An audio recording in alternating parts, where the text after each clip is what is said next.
اسلام کی بنیادی پہچان کیا ہے؟ حیا ہے۔ جب ہم نے اسلام کے دامن کو چھوڑ دیا ہے، یہ رسم حنا کے نام سے بدتمیزی یہ کس معاشرے سے ہم نے لی ہے؟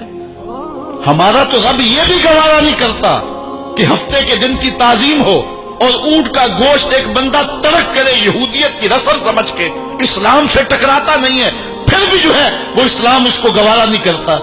اور کیا بہوؤں بیٹیوں کا تماشا لگایا، اور نیم برہنہ بیٹیاں لوگوں کی شہوانی نگاہوں کے سامنے ہیں، اور باپ بھی کھڑا ہے اور بیٹا بھی کھڑا ہے، نہ باپ کی آنکھوں میں حیا ہے، نہ بیٹے کی نظروں میں حیا ہے، نہ بھائیوں میں غیرت ہے، اور کہتے ہو اللہ کی رحمتیں ہمارے اوپر نازل ہوں۔ یہ تو شکر کرو پتھر نہیں برستے محمد عربی کے قدموں کا صدقہ۔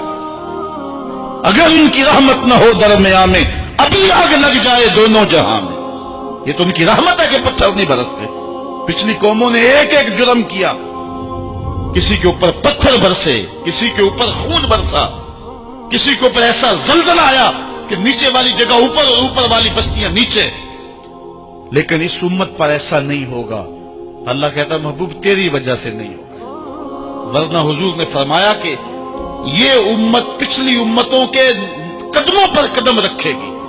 یہاں تک حضور نے فرمایا کہ اگر کسی شخص نے اپنی ماں کے ساتھ بھی زیادتی کی ہے تو یہ وہ بھی کرے گا۔ اور دیکھ رہے ہیں کیا کچھ نہیں ہوا، قبروں سے مردے اکھاڑ کر کے ان کی بے حرمتی نہیں کی جا رہی۔ کبھی ایسا بھی ہوا تھا؟ کیا کچھ نہیں ہو رہا؟ تم کہتے ہو کہ ہمارے اوپر اللہ کی رحمتیں نہیں اترتی، میں کہتا ہوں شکر کرو پتھر نازل نہیں ہوتے، اور یہ صدقہ ہے محبوب کی کالی کملی کا۔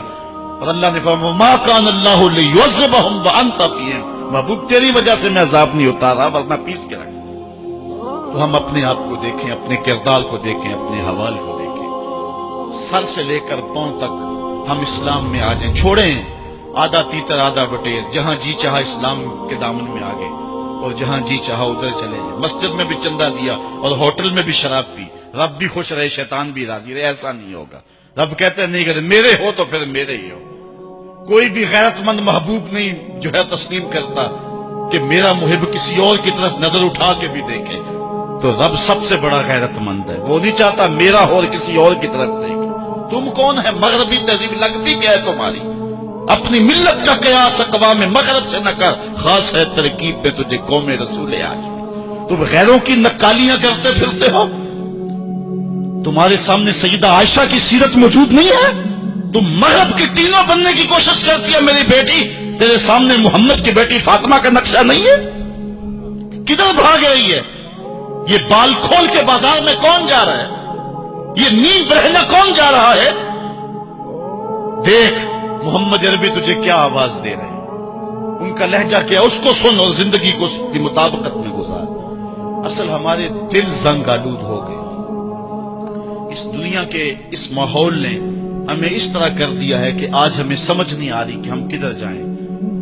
علماء فرماتے ہیں جب دل زنگ آلود ہو جائیں تو پاک لوگوں کی صحبت اختیار کرو، اور کثرت ذکر، حضور نے ارشاد فرمایا لکل شیء ثقالہ وثقالۃ القلوب ذکر اللہ، ہر شے کا زنگ اتارنے والی کوئی چیز ہے، دلوں کا زنگ لگ جائے تو اللہ کا ذکر کیا کرو، دلوں کا زنگ اتر جائے۔ اور ایک اور حدیث میں حضور نے دلوں کا اور من کا میل اتارنے کے دو نسخے بیان کیے، ایک کثرت کے ساتھ موت کو یاد کرنا، کثرت کے ساتھ موت کا تذکرہ، اور دوسرا کثرت کے ساتھ جو ہے وہ تلاوت کلام مجید۔